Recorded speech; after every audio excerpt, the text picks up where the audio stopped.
A very good morning, and thank you so much for joining us. And I want to believe that you had a great time with Vicky Vic on Sports on where we look into very topical issues, basically politics and current affairs. Well, we're not here to talk politics on Nigeria. And the truth is, there have been updates in recent just to address why we need to really focus on Nigeria's economy, not to say that politics is important. We're probably going on already, momentum already building up ahead of time. A number of contributors on the show had views and counter views as far as the policies of this administration with regards to the comment made by the Director General of the World Trade Organization stabilizing Nigeria's economy through bold reforms. And she actually made this remark after a meeting with President Tinubu at the presidential villa in Abuja. There are key points actually to look at for as to what informed the Director General of the World Trade Organization's stance with regards to Nigeria's economic, growth. Now deserves credit for stabilizing the economy, which is a prerequisite for growth, being in the growth and social safety nets for Nigerians. Yes, you talk about women empowerment amongst other things that she actually hinged her submissions on. Well, I was actually hoping that I would have this conversation this morning with an economist, right? And I've actually been making efforts to link up with him, but I really cannot tell for a fact what is going on. He isn't picking up, so I'm just going to have us tinker with these issues pending when we link up with my guest. Hopefully we connect with him soon. But my name is Omoefe Peace Osemere, and for those who actually followed the Eagles Morning Rise from the very beginning, I did say that this hour we're going to be looking at Nigeria's economy and also juxtaposing the statements made by Dr. Ngozi Okonjo-Iweala side by side the reality on ground. This is just about the best time for you now to share your thoughts without limitations, without reservations as to what you think or make of the nation's economy. Are we indeed making progress? Now, there are economic indicators to look at for, gross revenues increasing to 37.4% of government revenues in the first half of this year compared to last year. The debt to GDP ratio actually decreased to 38.8% from 52.1%. The trade surplus, we're seeing over $4 billion in the first quarter of this year, with exports increasing by 9.8%. Some of the initiatives that have been introduced by this administration, you look at the Renewed Hope agenda, where this administration has been focusing on diversifying the economy and empowering women-led, enterprises, revenue optimization by way of implementing, revenue optimization and insurance platform to enhance government revenue collection. You also talk about the upcoming initiative to support youth development. But in the face of all of these, the average Nigerian on the street actually thinks that we are making little or no progress as far as the nation's economy is concerned. Probably because of the hardship that we're faced with at this point in time, probably because of the level of hunger, the poverty that Nigerians are faced with at this point in time. But for the DG of the World Trade Organization to come out to say that the president he has actually introduced very bold reforms to stabilize the economy, and what is actually needed next is growth. Don't you think we should perhaps give the president a pat on the back and just keep our fingers crossed, stay optimistic and wait to see the growth that would actually bring about the desired change that Nigerians are clamoring for? Now, you can be part of the conversation this morning by calling us on 0907 353 0044 or 090 8766 8888. You can send us a message to the WhatsApp portal number on 090 9705 44 and 50. Now, these are the numbers that you can actually link up with us. And you can also join the conversation live on Facebook and YouTube, where we are streaming at the moment at Eagles FM Abuja. And the big question really that we are asking on the show this morning, to make it very, very precise, would be, How justified are the economic reforms of President Bola Tinubu's administration? We have Adefolarin Olamilekan on the line already. Good morning, Mr. Adefolarin. Good to finally link up with you. Hello. Yes, Mr. Adefolarin, good morning to you. Good morning to you, Miss, and good morning to all now there. All right, thank you very much for joining us. I mean, I was almost having a heartache, trying to link up with you and no response. But it's a good thing you're here now. Mr. Adefolarin, I know very well that yesterday, when I actually sent a message across to you that I would like to have your analysis on the show this morning, I did, lay emphasis on the $1 trillion economy target of the President Tinubu-led administration by the year 2030. But of course, we have overriding, issues right now. And the statement or comments made by the World Trade Organization Director General, Dr. Okonjo-Iweala, seems to be on the front burner, whether you like it or not. I'm sure that you're aware of the conversations going on. Are you there, Mr. Adefolarin? I can barely hear you because the volume is very low. Can you hear me? Okay, can you hear me now? Yes, I'm hearing you now. Okay. Yes, I'm just saying that so it won't look like I'm taking you unaware. I recall very clearly that yesterday I told you would like to focus on the $1 trillion economy target by 2030 under this administration. However, what seems to be on the front burner at this point in time is the critical analysis of statements or the statements made by the Director General of the World Trade Organization, Dr. Okonjo-Iweala. I'm sure that you're aware of this development. Very well, I was aware. I also read it in the news yesterday night, and as well as going through it also this morning. All right. And it's quite interesting. Can I go ahead? Yes, please. It's quite interesting to Okonjo-Iweala, who very responsible to be an economic and financial business, and currently the CEO of the World Trade Organization, to come with this kind of statement that is quite caring. And caring in the sense that caring for the majority of the people in government, from President Bola Tinubu, ministers, to governors, that quite interesting that the Nigerian economy is on a stable right. And in that stable right that he's trying to portray that the economy is actually doing, but there's a dichotomy between economic growth and economic development. So what we are experiencing is growth. And when we talk about economic growth, we are talking about numeric, statistical number of what is really happening.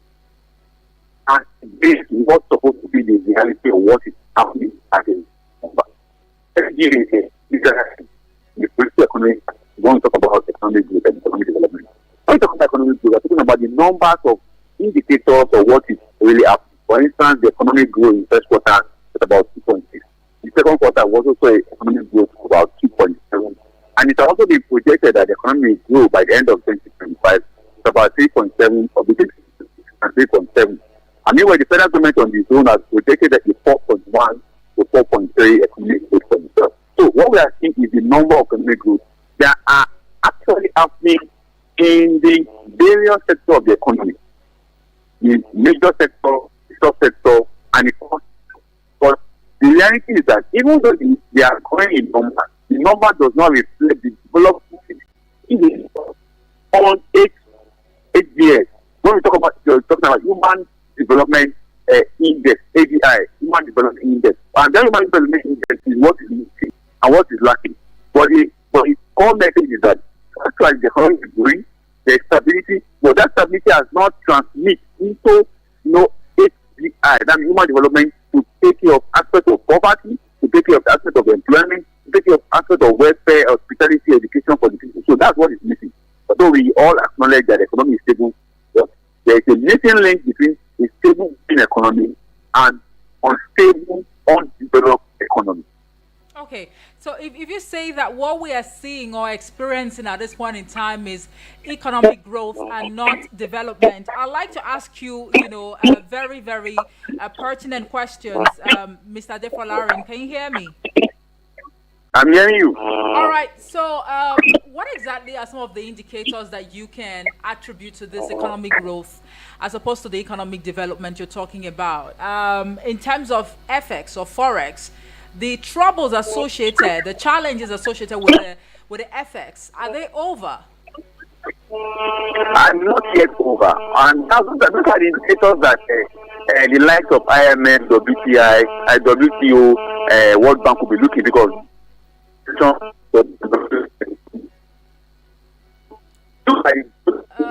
Mr. Defolarin, I don't know if it's okay by you. I'd like to put a call across to you again. The network reception is really, really poor, and I really cannot. Go ahead. Let's cut it and have it. Okay, I'll call you back, please. All right, still Eagles Outlook live on Eagles FM 102.3 Abuja. I don't know, the network reception is quite poor this morning, but I'm trying to link up with Mr. Defolarin again so that his analysis will be well, comprehended by the listener out there. So when you call it to share your thoughts, you would actually make, very informed contributions as opposed to sentimental contributions on the show. All right. But remember that the big question we're asking on the show this morning would be how justified are the economic reforms of President Bola Tinubu's administration, looking at the submissions made by the Director General of the World Trade Organization, Dr. Okonjo-Iweala. Are your thoughts any different? Adefolarin is back with us. Hello. Thank you so much for staying with us. Hello? Yes, thank you so much for staying with us. Can you hear me? Can you hear me now? Yes, please, I can hear you. All right. Can you repeat the question once again? Yes, you are saying that what we are experiencing at this point in time is economic growth and not economic development. So I'd like you to break it down in such a way that the average man on the street would understand very clearly, so we don't blow things out of proportion. What are the indicators that actually, speak to the economic growth you're talking about, Mr. Defolarin? Now, talking about economic development, there are indicators. First and foremost, the critical question you ask about any economy is, what is happening to poverty? What is happening to unemployment? What is happening to health facilities? What is happening to education? And what is happening to infrastructure that create opportunity for recreation? And what is happening to food security? In the case of Nigeria, in the case of economic growth of Nigeria, we have not had any indicators that show that one, there is growth or there is indicator that shows that employment is growing. There is no indicator to show that the poverty is reducing. And there is no indicator as much as we can confirm that shows that there are enough infrastructure to take care of our educational activities in Nigeria. And not to talk about food production, even though we are beginning to witness a crash in price of food, but not to the variable minimum or whereby the average Nigerian purchasing power can really get those food and buy them. So those are the issues when we talk about development, and those are the things that are missing in the area of economic growth that are merely statistical mathematics that show the number. Let's even make this. Let's demystify this issue about economic growth. I hope you are with me. Yes, please. Now let's demystify the issue around economic growth. Now, numbers of how an economy is really doing, and they look at certain factors, certain productive factors in the economy to really show. One of them is what you have just mentioned, the forex. Now, there's been a bit of stability in the area of devaluation of the naira. It is now between 1,535 and 1,538. So the government, the international observer like IMF, World Bank, WTO, that is okay on their part. And why is it okay? Because the government have been able to reduce the difference between official and black market, because as we speak right now, the official exchange rate between naira and dollar at the black market and the official market is less than 150, between 120 and 80 naira. That has been so today. That is very good when it comes to economic growth. Then talking about Nigerian export receipts, we have been export and import receipts. They are both positive sides. We're exporting and importing, and the growth has shown that really there is great business on the aspect of import and export. Then talking about capital importation. Capital importation talk about all the money foreign investors, FPI that are coming to Nigeria.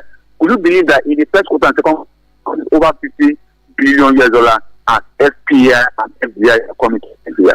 Just take Nigerian stock market for instance. We see a lot of positive earnings coming out from that. So look at the indicators that they check out to be economic good. But when those things doesn't link to tackle poverty, tackle unemployment, tackle food scarcity, tackle infrastructural deficit, it doesn't resonate with economic development. So there is the dichotomy between economic growth and economic development. So we need to understand where all this terminology, particularly economic growth and economic development. So what Dr.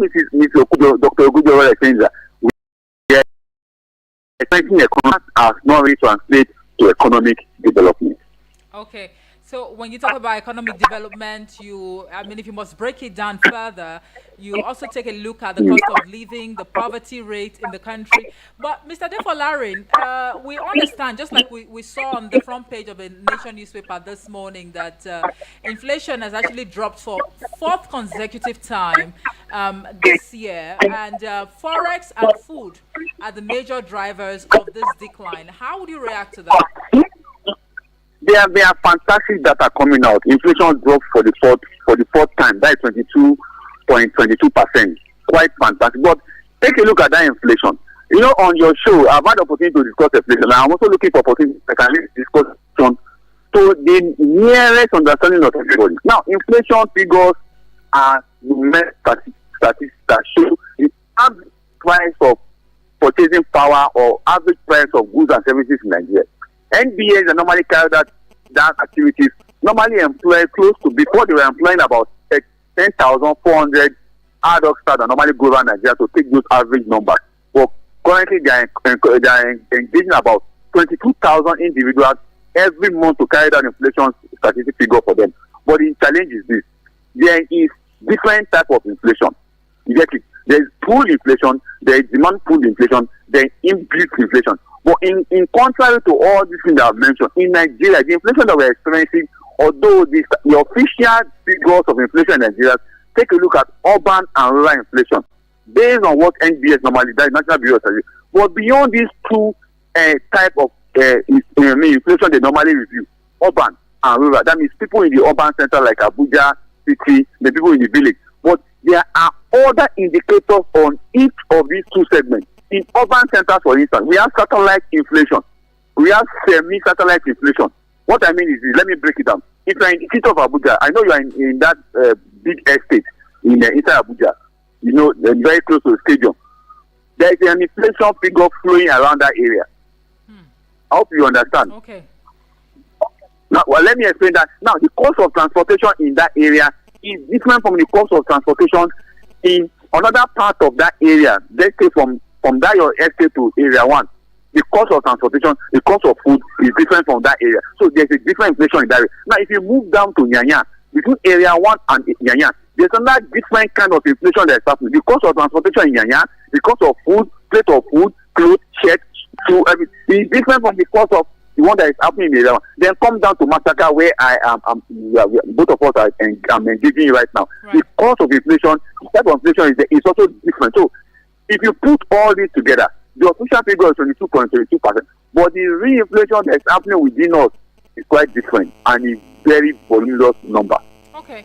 Well, at this point in time, from your submission so far, Mr. Defolarin, you are saying that there is really no justification, for the statement made by Dr. Ngozi Okonjo-Iweala. She has clarified that to an extent, based on the definition, the nomenclature, the technicality behind the economic growth. Is right. Okay. But based on the definition and nomenclature and understanding of economic development, she's wrong. Okay. That's just so now she has also recommended that the government of the day provide some sort of safety net for Nigerians. How is that supposed to come to play? I think safety nets are everywhere in Nigeria. The first subsidy money the government are collecting. Have we not heard palliative by governors across the state, buying buses, giving civil servants wage awards? These are all palliative that have been given here and there. But the issue is that the palliative doesn't get down to the downtrodden in Nigeria. See, let me say, people who enjoy palliative are in 3 categories: civil servants, political athletes and associate members of a certain political association who are in that particular government in that state. Then contractors who are working on palliative. These are the people that benefit from palliative. I can give you a typical example. For instance, there was a palliative that was to be distributed in Karo, local government in Nasarawa, Karo, Right. local government in Nasarawa. You know that when the names of people who went to register their name came out, it was just a few numbers that was picked. 1,000 registered their name. Those few numbers were picked. And at the end of the day, the record, the document will show that we have given people palliative. But where are the palliative? How many of Nigerians? So the question about palliative or safety net is that it doesn't go around as expected. Even though the government will push out. Okay, take for instance, 1.64 trillion have been spent on NG care. You know that NG care is just palliative by the current government, but 1.64 trillion have been spent. How many of Nigerians really get impacted by that NG care? And that NG care, that 1.64 trillion was shared to all the 36 state governors, including FCT. So who are the people that got it? Just few numbers. So when we talk about safety net doesn't really work out and impact the people. Even the people that are suggesting that to the government knows it. Even the development clients in the US, in the UK, when during the COVID-19 period that Donald Trump bring about safety net for people with COVID-19, and even currently doesn't go around. So it's just something that government just uses as a means. It's a cosmetic arrangement to just cushion the effect, but it will never really solve the problem at hand. So in Nigerian case, safety net, if you like bring 10,000 safety net, people will still complain that they're not getting, and it is the fact because it will never go around. Okay. Mr. Defolarin, let me also squeeze in this question with regards to the $1 trillion economic target under this administration. Is that still achievable by 2030? Definitely that too. So, but let's break down this $1 trillion economy. How is it going to achieve? Now, in the government, let's look at it. What is that thing is all about? It's talking about the GDP of Nigeria. I want to talk about GDP to make it then we are calculating all sectors of the economy together, from manufacturing, from oil and gas, to financial sector, to banking sector, to insurance, because you are calculating all the activities that are going on within that sector and all money to exchange hands, either for importation, exportation, or the money that will use to pay salary or buy raw material. So you are calculating all the money that will take charge, that will be used within the environment. So it's possible to have that. But the question is, when we achieve this $1 trillion economy, will that also reduce poverty? Will that also reduce unemployment? Will that also help us to increase our infrastructure facilities? So those are the bigger we need to ask. It is easy to achieve. Currently, our GDP, which is our current economy, is about $377 billion economy that we have right now in Nigeria. So they are looking for about another $655 billion to add to it to make a $1 trillion economy. But in the 375 that we have, how many people have been taken out of poverty? How many people have gotten employment in recent, not construction employment, because construction employment is what is happening in Nigeria. You see estates springing up, buildings springing up. There are seasonal employment that is not sustainable. But we are talking about concrete employment that will be sustainable and gratuity.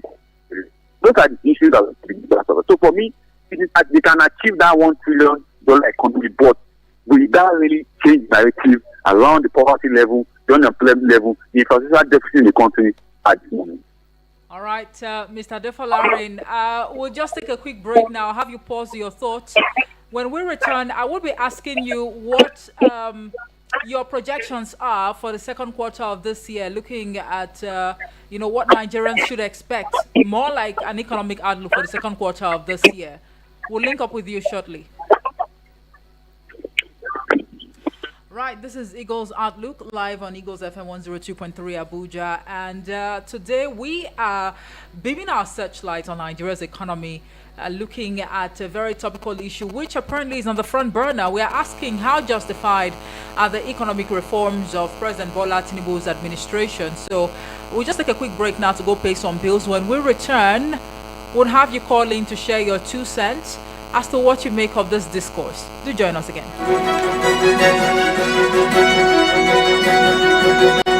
Alo? Musa? Na je shagon ya ce duk farashin ɗaya ne a ko'ina sai dai mu je. Kwantar da hankalinka mana. Wai, sauran me kake yi ne? Na san baka da lokacin magana a wayar ka ne shi ko ire-iren su Musa ne silar MTN gabatar muku da tsarin beta gist a duk maganar mintoci 6 da aka yi MTN za ta yi muku ƙarin mintoci 3 domin ci gaba da magana domin shiga MTN beta gist a kira *123 *2 *1# ko a rubuta BG a aika zuwa 312 kai tsaye a fara more tsarin yawan magana da aka yi yawan ƙarin da MTN za su yi ma akwai sharuda da ka'idoji.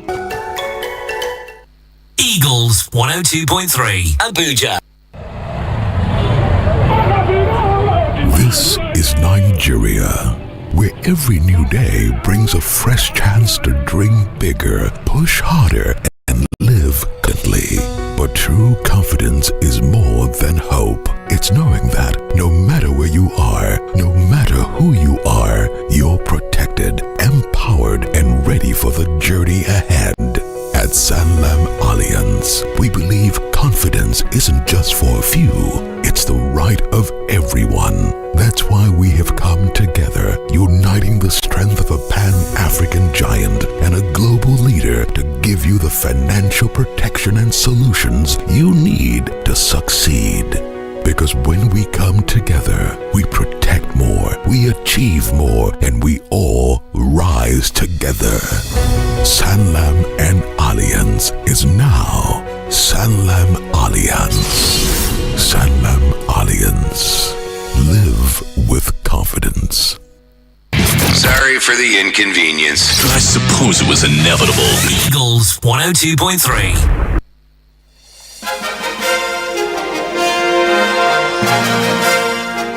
Right, we're back and still asking a very pertinent question. How justified are the economic reforms of President Bola Tinubu's administration? Well, if you're just joining us, welcome on board.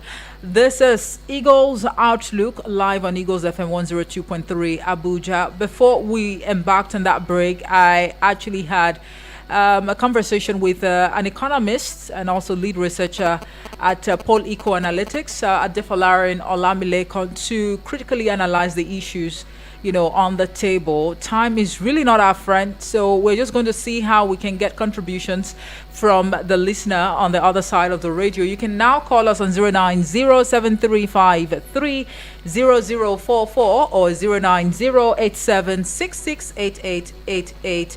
You can send a voice note or a message to the WhatsApp portal number on 090-9705-44 and 50. Good morning to you. Good morning. Yes, good morning. Honorable Edwards, good to hear from you. Yes, thank you. I recognize my voice. Of course. Of course. How is the work over there? Very well, thank you. I think our guest has said everything all. In fact, he has said everything all. But to be honest, I have a tremendous respect on this woman who was to the point that I was even saying he should come and contest so that at least let's have a female president in Nigeria. But I'm disappointed. See, being a member of a political party does not mean you cannot say the right thing. Me, I'm a member of APC, but I can't hide from saying the right thing. Can you go on street and look at the way people are suffering? Which economy is that? The people that enjoy for this economy, you see that the ministers, especially the governors of our state, honestly speaking, President Tinubu is not his fault. He has tried. They are receiving more than what, in fact, the highest in the history of Nigeria. Is there any impact? So what type of economy is that? The people who are supposed to enjoy this are the common people. Okay, for instance, what is there about palliative? They continue talking about palliative. Don't mention one person who has gotten it. Me, I know a lot of people. I know both the poor and the rich. I can't see anybody who has mentioned to me that he has gotten the palliative. So what type of economy is that? The only place I can appreciate is when I went to Plateau State for official assignment, I discovered that the man there both buses and any bus stop you are going is 200 naira. So practically, people are enjoying from there, and the buses are money. That is the governor of Plateau State. In Benue State, my dear state, it's rubbish. Nothing is there. Why they are receiving over 150 something billion in just few days. Okay. So which economy? President Tinubu should find a way that this thing will get to the poor. All right. People on the street. That woman for the first time, she's making it say, of course, she's of that class, so she's not killing me. I don't think she's Nigeria now. If she's Nigeria, she can never make that statement. That statement needs to be withdrawn. And you think, you think she made that statement because she's a member of the APC? What is it? I'm asking, do you think she made that statement because she's a member of the APC? No, the statement he made, not being a member of the APC. Of course. Yeah, that is best going to have. That's not what I'm saying. What I'm saying is that her class is of those people who are consuming the money that's supposed to go to the poor. Okay. That's what she's saying that. I don't know what was what makes her to make that type of statement. I believe in that woman, but I'm disappointed this time. Okay, Honorable Edward, thank you. Thank you very much for your contribution. Right, 09073530044 or 09087668888 are the numbers to call. You can send a voice note or a message to the WhatsApp portal number on 09097054450. Good morning. Morning, my beautiful sister. Elder, good to have you this morning. Good morning, my dear. Right. We don't call many media in this morning because of this. Because you just cut on it short. Read the statement and see what you say. So if you don't read it, what Okonjo-Iweala said, you started saying economic. So I read what he said. The policy of the government, when he removed the process, the people advised him. And then he refused to go back. In any country, you have a short distance economic and then you have long distance economic. Tinubu go and follow long distance economic without short distance economic. That's why the thing is not affect the common people. And they believe those governors that if you give money to the governor, they are going to give to people. And there's some of the 5% of this government, the money they are receiving from it is not going to poor people. That's why they hide it. Upon the poor people in Nigeria.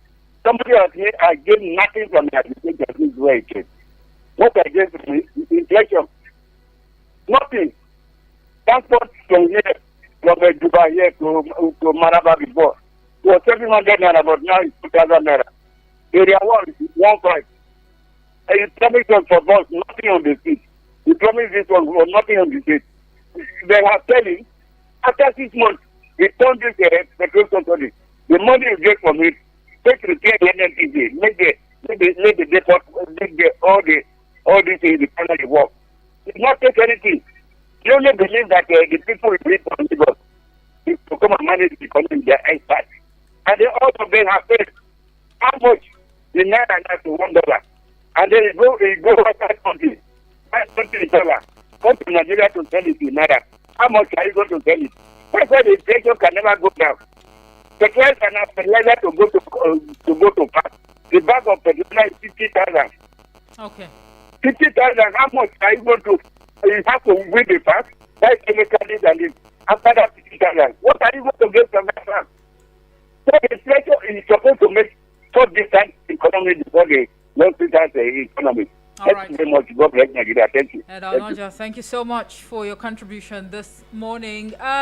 Absolutely. One would say that we should, focus on the message and not the messenger, right? And the truth is, there are two sides to the submissions made by the Director General of the World Trade Organization, Dr. Okonjo-Iweala.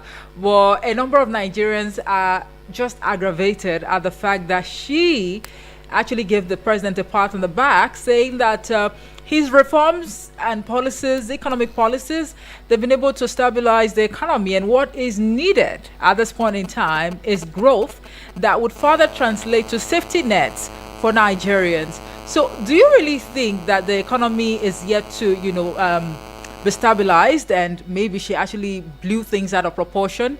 Is that really the bone of contention at this point in time? Or you think otherwise? And my guest, he is saying that in terms of economic growth, yes, but economic development, we are not there yet.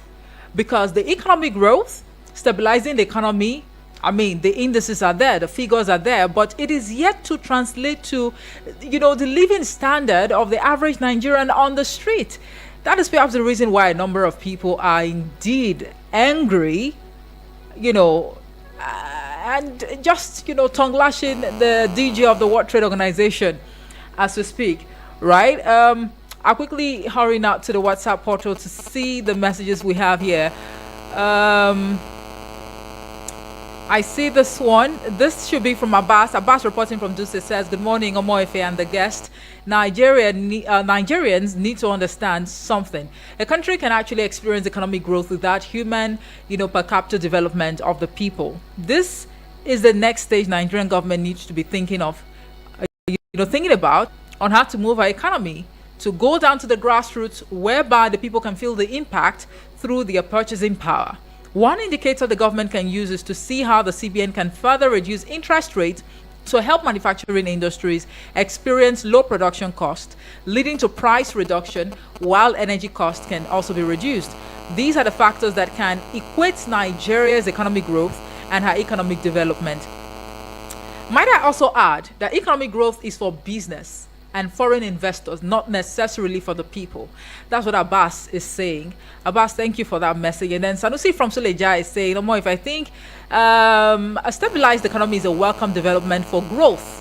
I am not an economist, but I think there can be a meaningful growth without stability. Kudos to the present administration, as observed by the World Trade Organization DG, Dr. Ngozi Okonjo-Iweala. Good morning and do have a wonderful celebration. That's what Sanusi is saying. Sanusi, thank you so much. We'll take this call before I revert to my guest. Hello, good morning. Hello. Good morning. Good morning to you. Yes, Also live? Apostle yes, on the line. Apostle Right. From Apo. Okay. Okonjo-Iweala is far from the truth because he's not residing in this country. We don't know what we are facing. The economic team of this president is very poor. It's not because whenever he do a good, it will affect every system. You can see now, you can easily go to a supermarket to buy a packet of match. You come back and the price will change because the economic reform are very poor. And this palliative they are saying about is not reaching the hand of the people they made for that thing. That money is just in the hands of the government and the people that are close to it. So doing his economic thing by my own rating is I give them 30%, which is not to the way. It's not to the way.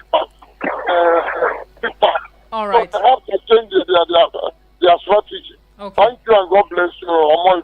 Thank you very much. Thank you. Thank you very much for your contribution. Mr. Defalarin, welcome back. Hello, are you there? Mr. Defalarin, can you hear me? Welcome back.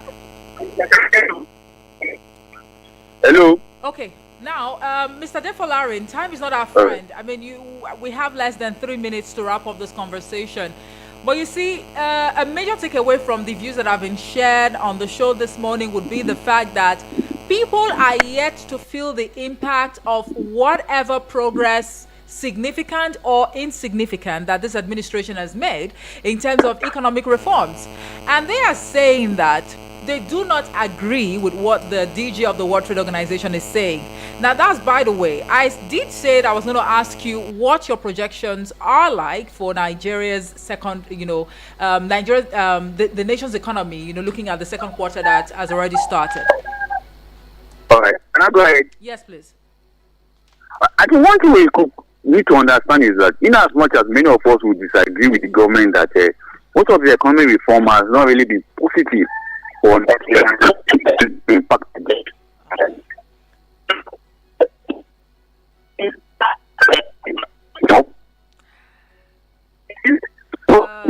elected. And what they are doing is rooted in bottom-top approach. Okay. Bottom approach. So the bottom layer of Nigerian society are not seeing it. And sorry, apology to some Nigerians. Some Nigerians are benefiting, but everybody are denying that they are benefiting.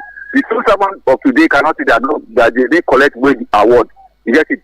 Civil servants at state level will say they are not benefiting from the state governors who are doing one or two palliative political associations, political parties, members of APC, PDP, in whichever state they control, they cannot deny the fact that they have not been benefiting from some of the things. For ordinary Nigerians, far away from the control parties, who are far away from the state government offices, are the ones that are complaining. And majority of us are in city center.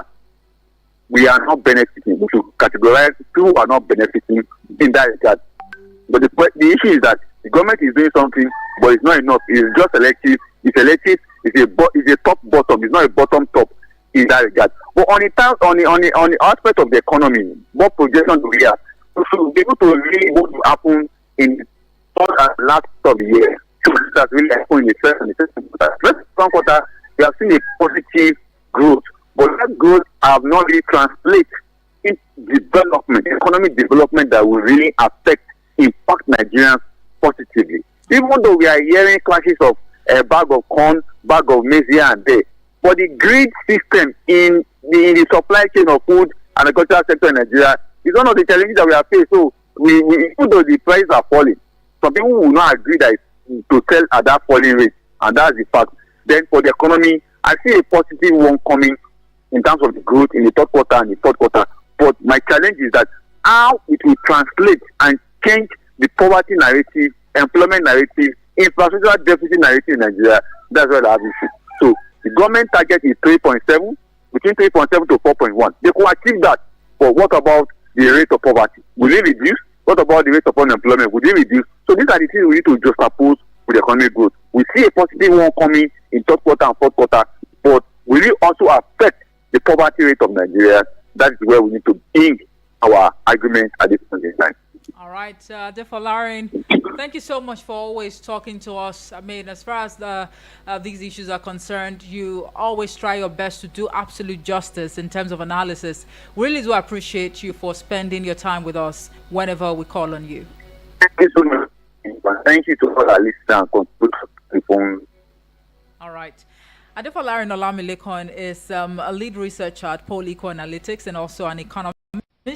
We've been discussing a very topical issue on how justified are the economic reforms of President Bola Tinubu's administration. Well, the conversation continues across our social media platforms, specifically on YouTube and Facebook. You can have a playback, share your thoughts, and do well to share the video as well. I'd like to state that the views expressed on the show were not influenced by the station. My name is Omo Hefe Peace Osemer.